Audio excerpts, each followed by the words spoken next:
Okay, ang sabi sa Matthew 15:8, "These people throweth me unto me with their mouth, and honoreth me with their lips, but their heart is far from me.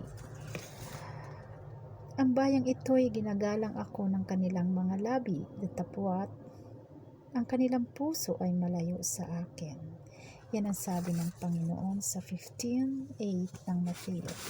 Kaya kailangan natin lagi tayong makarinig ng kanyang salita. So ipagpatuloy ko ang chapter 16 ng Mateo hanggang 17. Okay. The Pharisees also with the Sadducees came, and tempting desired him that he would show them a sign from heaven. He answered and said unto them, When it is evening, ye say, It will be fair weather, for the sky is red. And in the morning it will be full weather today, for the sky is red and lowering. O ye hypocrites, ye can discern the face of the sky, but can ye not discern the sign of the times? A wicked and adulterous generation seeketh after a sign, and there shall no sign be given unto it, but the sign of the prophet Jonas. And he left them and departed. And when his disciples were come to the other side, they had forgotten to take bread. Then Jesus said unto them, Take heed and beware of the leavens of the Pharisees and of the Sadducees. And they reasoned among themselves, saying, It is because we have taken no bread. Which when Jesus perceived, he said unto them, O ye of little faith, why reason ye among yourselves, because ye have brought no bread? Do ye not yet understand, neither remember the 5 loaves of the 5,000, and how many baskets ye took up? Neither the 7 loaves of the 4,000, and how many baskets ye took up? Now is it that ye do not understand, that I speak it not to you concerning bread, that ye shall beware of the leaven of the Pharisees and of the Sadducees? Then understood they how that he bade them not beware of the leaven of bread, but of the doctrine of the Pharisees and of the Sadducees. When Jesus came unto the coast of Caesarea Philippi, he asked his disciples, saying, Whom do men say that I the Son of Man am? And they said,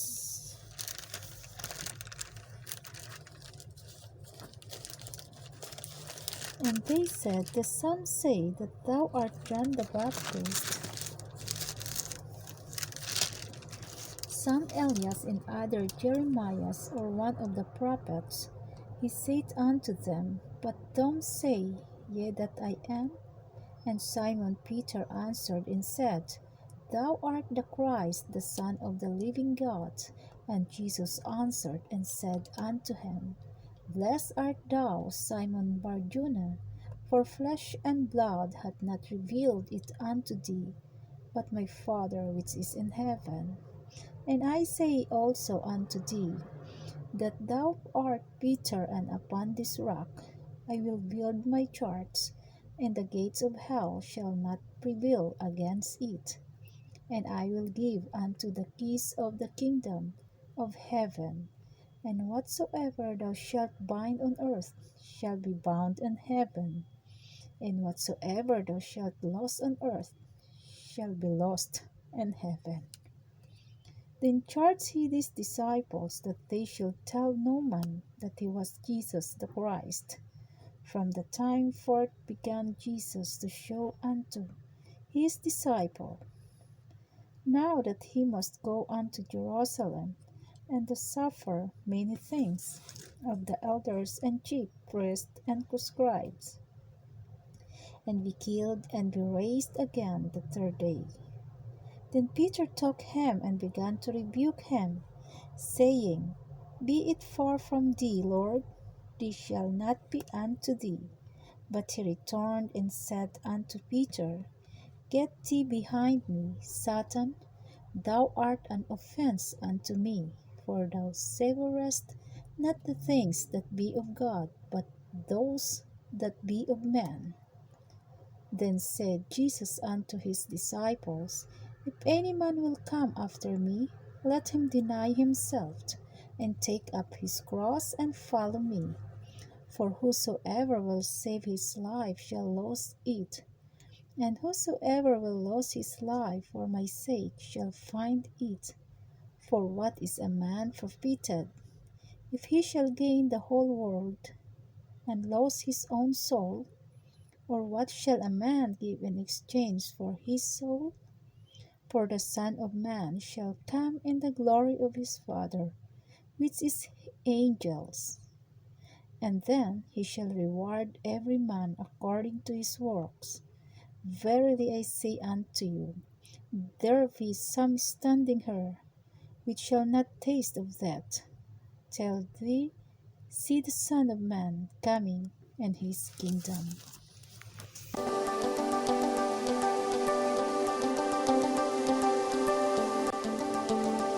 At nagsilapit ang mga Pariseo at mga Saduceo, na tinutokso siya sa kanyang sisihili, na sila ay pagpakitaan ng isang tanda sa langit. Datapot siya ay sumagdog sa kanyang. Sa kinagapungan ay sinasabi niya, Bubuti ang panahon sapagkat ang langit ay mapula. At sa umaga, ngayoy uunos sapagkat mapula at makulimlim ang langit. Kayo'y marurunong magsikilala ng anyo ng langit. Datapwat hindi ninyo magkakilala ang mga tanda ng mga panahon. Ang isang lahing masama at mapangalunya ay humahanap ng tanda, at hindi siya bibigyan ng anumang tanda, kundi ng tanda ni Jonas, at sila'y iniwan niya at yumaon. At nagsidating ang mga alagad sa kabilang ibayo at nangalimot na magdala ng tinapay. At sinabi sa kanila ni Jesus, Kayo'y mga ingat at magsipangilag sa libadora ng mga Fariseo at mga Saduceo. At sila'y nagkatwiran sa kanilang sarili, na nagsasabi, Hindi tayo nagkakapagbaon ng tinapay. At nang matalastas ni Jesus ay sinabi, O kayong kakaunti ang pananampalataya, bakit kayo'y nangagbubuloy-bulay sa inyong sarili, sapagkat wala kayong tinapay? Hindi pa ba ninyo natatalastas at hindi ninyo naaalala ang 5 tinapay sa 5,000 lalaki, at kung ilang bakol ang inyong nailigpit? Niyaong 7 tinapay sa 4,000 lalaki, at kung ilang bakol ang inyong nailigpit? Ano't hindi ninyo mapag-uunawa na hindi ang sinabi ko sa inyo ay tungkol sa tinapay? Datapwat kayo'y mag-ingat sa libadora ng mga Fariseo at ng mga Saduceo, na magkagayoy kanilang natalastas na sa kanila'y hindi ipinag-utos na sila'y magsipag-ingat sa libadora ng tinapay, kundi sa mga aral ng mga Fariseo at ng mga Saduceo. Nang dumating nga si Jesus sa mga sakop ng Cesarea ni Filipo, ay tinanong niya sa kanyang mga alagad na sinasabi, Ano baga ang sabi ng mga tao kung sino ang anak ng tao? At kanilang sinabi, ang ilan si Juan Bautista, ang ilan si Elias, at ang mga iba si Jeremias o isa sa mga propeta. Kanyang sinabi sa kanila, Datapwat ano ang sabi ninyo kung sino ako? At sumagot si Simon Pedro at sinabi, Ikaw ang Kristo, ang anak ng Diyos na buhay. At sumagot si Jesus at sa kanya'y sinabi, Mapalad ka, Simon Bar-Jonas, sapagkat hindi ipinahayag sa iyo ito ng laman at ng dugo, kundi ang ating Ama na nasa langit. At sinasabi ko naman sa inyo na ikaw ay Pedro, at sa ibabaw ng batong ito ay itatayo ko ang aking iglesia, at ang mga pintuan ng Hades ay hindi magsisipanaig laban sa kanya. Ibibigay ko sa iyo ang mga susi ng kaharian ng langit, at anumang iyong talian sa lupa ay tatalian sa langit, at anumang iyong kalagan sa lupa ay kakalagan sa langit. Na magkagayoy, ipinagbili niya sa mga alagad na huwag sabihin kanino man na siya ang Kristo. Mula ng panahong yaoy, nagpasimulang ipinakilala ni Jesus sa kanyang mga alagad na kinakailangang siya ay pumaroon sa Jerusalem at magbata ng maraming bagay sa matatanda at sa mga pangulong saserdote at sa mga eskriba, at siya'y patayin at muling ibangon sa ikatlong araw. At isinama siya ni Pedro at nagpasimulang siya'y pinagwikaan na nagsasabi, Panginoon, malayo ito sa iyo, kailanman ay hindi mangyayari ito sa iyo. Datapwat lumingon siya at sinabi kay Pedro, Lumagay ka sa likuran ko, Satanas. Ikaw ay tisod sa akin, sapagkat hindi mo pinag-iisip ang mga bagay ng Diyos, kundi ang mga bagay ng tao. Nang magkagayoy sinabi ni Jesus sa kanyang mga alagad, Kung ang sino mang tao ay ibig sumunod sa akin, ay tumanggi sa kanyang sarili, at pasanin ang kanyang cross, at sumunod sa akin. Sapagkat ang sino mang mag-ibig iligtas ang kanyang buhay ay mawawalan nito, at ang sino mang mawalan ng kanyang buhay dahil sa akin ay makakasumpong niyaon. Sapagkat ano ang pakikinabangin ng tao kung makamtan niya ang buong sanglibutan at mawawalan siya ng kanyang buhay? O ano ang ibibigay ng tao na katumbas sa kanyang buhay? Sapagkat ang anak ng tao ay pariritong nasa kaluwalhatian ng kanyang ama na kasama ang kanyang mga anghel. At kung magkagayoy, bibigyan ang bawat tao ayon sa kanyang mga gawa. Katotohanang sinasabi ko sa inyo, may ilan sa nakakatayo rito na hindi matitikman sa anumang paraan ang kamatayan, hanggang sa kanilang makita ang anak ng tao na pumaparito sa kanyang kaharian. Chapter 17, Matthew chapter 17. And after 6 days, Jesus took Peter, James, and John, his brother, and bringeth them up into an high mountain apart, and was transfigured before them. And his face did shine as the sun, and his raiment was white as the light. And behold, there appeared unto them Moses and Elias talking with him. Then answered Peter and said unto Jesus, Lord, it is good for us to be here. If thou wilt, let us make here 3 tabernacles, one for thee, and one for Moses, and one for Elias.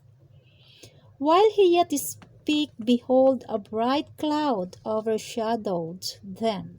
And behold, a voice out of the cloud, which said, This is my beloved Son, in whom I am well pleased. Hear ye him. And when the disciples heard it, they fell on their face, and were sore afraid. And Jesus came and touched them, and said, Arise, and be not afraid. And when they had lifted up their eyes, they saw no man save Jesus only. And as they came down from the mountain, Jesus charged them, saying, "Tell the vision to no man until the Son of Man be risen again from the dead." And his disciples asked him, saying, "Why then say the scribes that Elias must first come?" And Jesus answered and said unto them, "Elias truly shall first come and restore all things. But I say unto you, that Elias is come already, and they knew him not, but have done unto him whatsoever they listened. Likewise shall also the Son of the Man suffer of them." Then the disciples understood that he spake unto them of John the Baptist. And when they were come to the multitude, there came to him a certain man, kneeling down to him, and saying, "Lord, have mercy on my son, for he is lunatic and sore vexed. For oft times he falleth into the fire, and oft into the water. And I brought him to the disciples, and they could not cure him." Then Jesus answered and said, "O faithless and perverse generation, how long shall I be with you? How long shall I suffer you? Bring him hither to me." And Jesus rebuked the devil, and he departed out of him. And the children was cured from that very hour. Then came the disciples to Jesus apart, and said, "Why could not we cast him out?"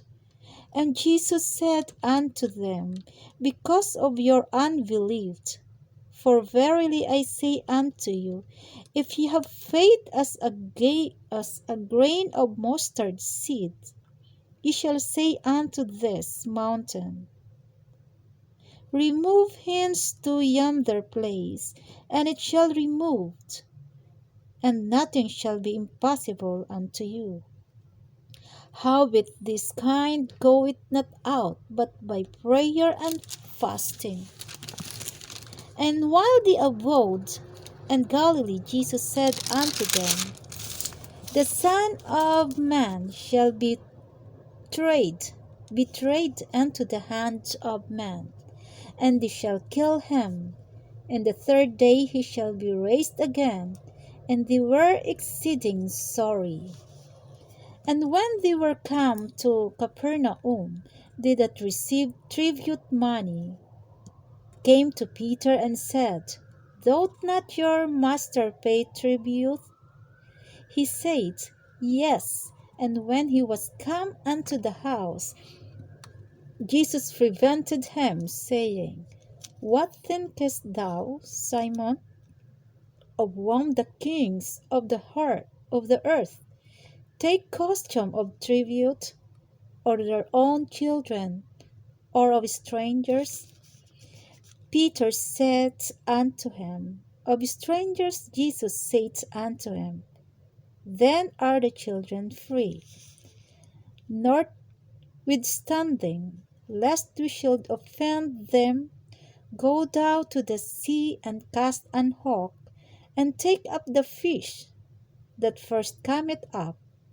And when thou hast opened his mouth, thou shalt find a piece of money, that take and give unto them for me Kabanata and 17. thee."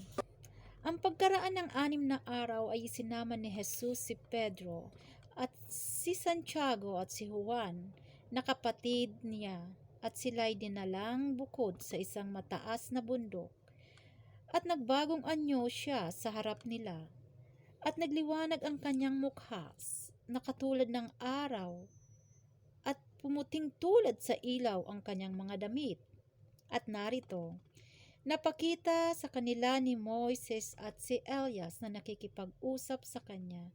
At sumagot si Pedro at sinabi kay Jesus, "Panginoon, Mabuti sa atin ang tayo'y dumito, kung ibig mo ay gagawa ako rito ng 3 tabernakulo. Isa ang sa iyo, at isa ang kay Moises, at isa kay Elias. Samantalang nagsasalita pa siya, narito ang isang maningning na alapaap ay lumilim sa kanya, at narito ang isang tinig na mula sa alapaap na nagsasabi, "Ito ang sinisinta kong anak, na siya kong kinalulugdan. Siya ang inyong pakinggan." At nang marinig ito ng mga alagad, ay nagasubsob sila at lubhang nagatakot. At lumapit si Jesus at sila'y tinapik at sinabi, "Mangagbangon kayo at huwag kayong mga takot." At sa paglingap ng kanilang mga mata ay wala silang nakitang sinuman kundi si Jesus lamang.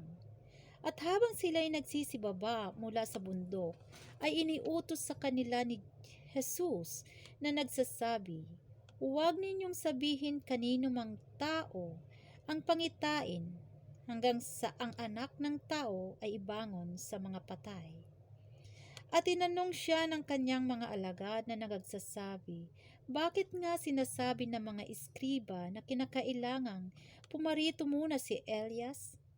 At sumagot siya at sinabi, "Katotohanang si Elias ay paririto at isasauli ang lahat ng mga bagay.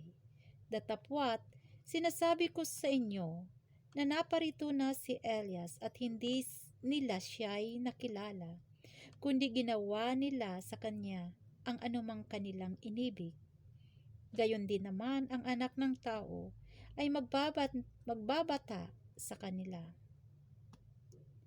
Na magkagayoy na pag-unawa ng mga alagad na si Juan Bautista ang sa kanila'y sinasabi niya.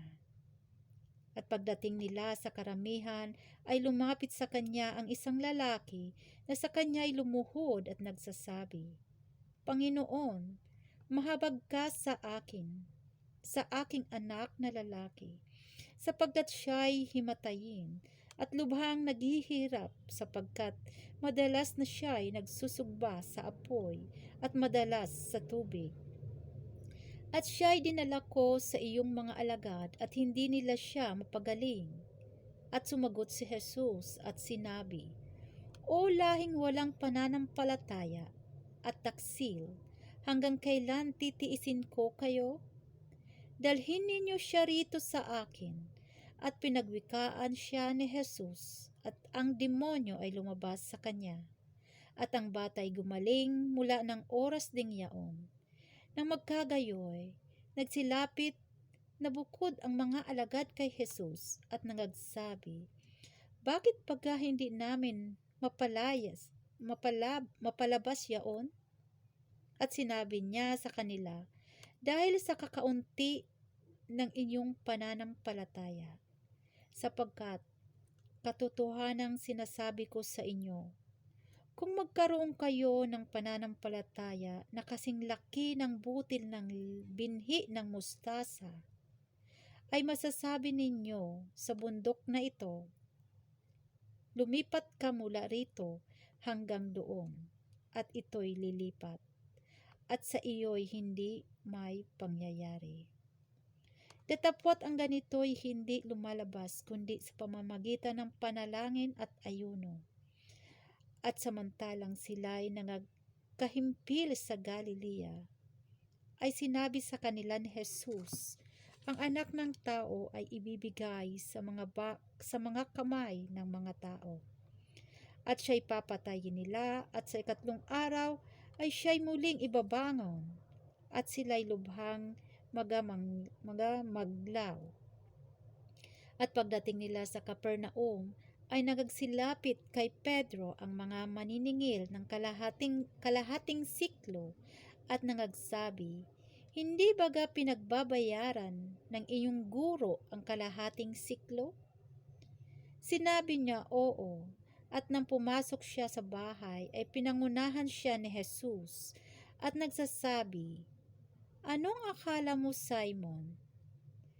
Ang mga hari sa lupa, kanino baga sila niningil ng kabayaran ng buwis sa kanilang mga anak baga o sa mga nag-iiba. At nang sabihin niya sa nag-iiba ay sinabi sa kanya ni Jesus, kung ngayon hindi magbabayad ang mga anak, datapwat, baka katisuran tayo nila ay pumaroon ka sa dagat at ihulog mo ang kawil at kunin mo ang unang isdang lumitaw at pagka naibuka mo na ang kanyang bibig, ay masusumpungan mo ang isang siklo. Kunin mo at ibigay mo sa kanila, sa ganang akin at sa iyo. Mateo 16 and 17. Yan po ang salita ng Panginoon. At napakaganda, di ba?